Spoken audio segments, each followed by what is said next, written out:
Libya के military chief Mohammed Ali Ahmed al Haddad का plane crash हो गया, जिसमें उनकी मौत हो गई है।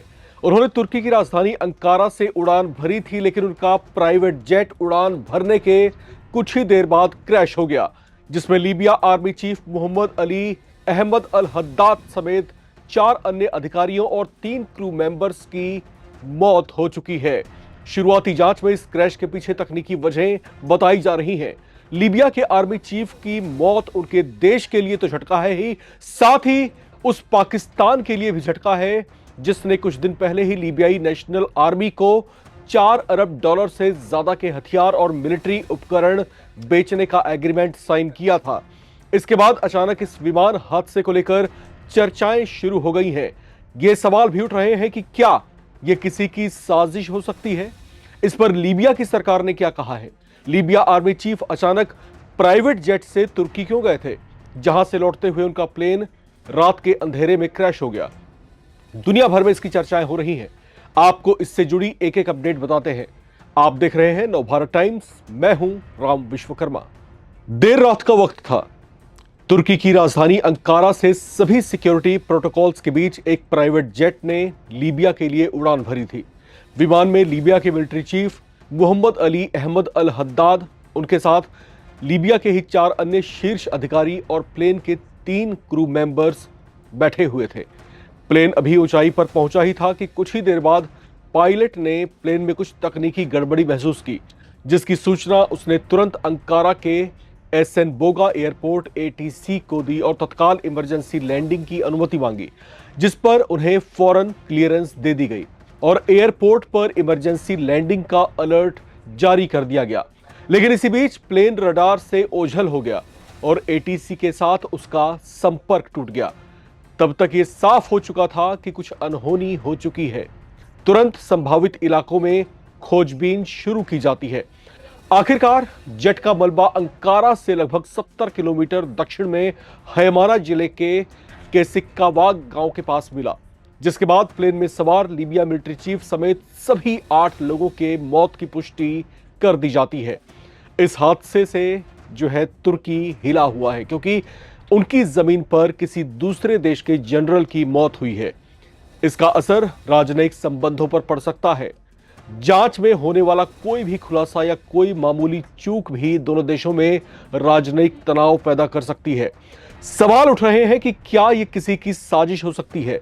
सवाल यह भी है कि लीबिया के आर्मी चीफ प्राइवेट जेट से तुर्की क्यों गए थे, क्योंकि आमतौर पर ऐसी आधिकारिक यात्राओं में सरकारी विमानों का ही इस्तेमाल किया जाता है।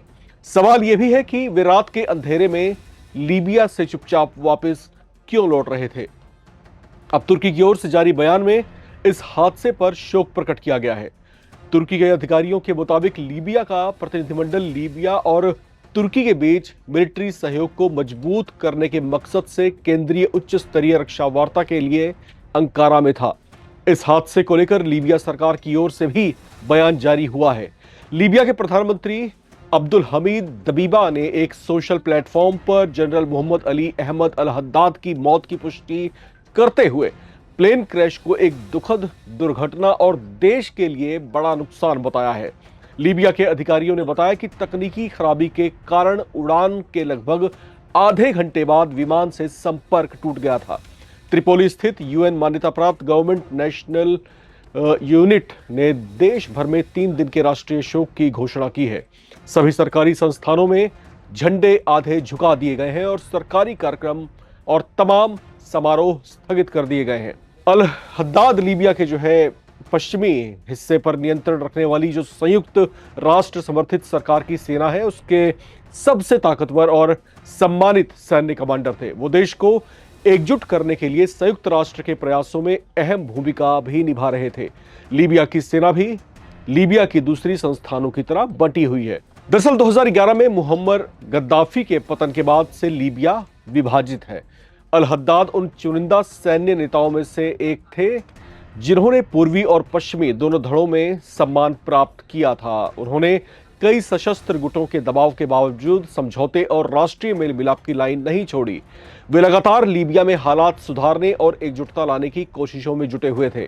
उनकी मौत से न सिर्फ लीबिया को बल्कि पाकिस्तान को भी झटका लगा है। जो लीबिया के साथ अपनी मित्रता बढ़ाने की कोशिश कर रहा था।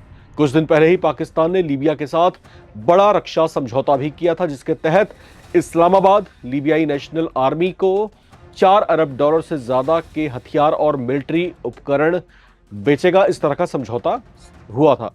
यह डील पाकिस्तान की अब तक की सबसे बड़ी हथियारों की बिक्री में से एक थी।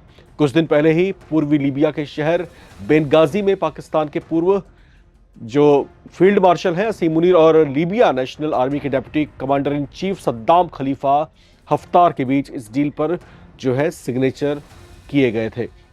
तो यहाँ पर जो है पाकिस्तान की तरफ से जो है इनिशिएटिव लिया गया था और फिर उसके बाद 4 अरब डॉलर के रक्षा सैन्य उपकरण जो है और हथियारों की भी साथ में यहाँ पर डील की गई थी। लेकिन अब यहाँ पर जिस तरीके से लीबिया के जो आर्मी चीफ है उनकी मौत हुई है, उससे पाकिस्तान को झटका लगा है। मैं बार बार झटका शब्द का इस्तेमाल इस वजह से कर रहा हूं क्योंकि लीबिया की आर्मी भी विभाजित है और इस विभाजित आर्मी में भी जो कमांडर इन चीफ जो मारे गए हैं वो जो है इसके दोनों के ही बीच एक कड़ी का काम कर रहे थे। उन्हीं के साथ में पाकिस्तान की जो डील है वो साइन हुई थी।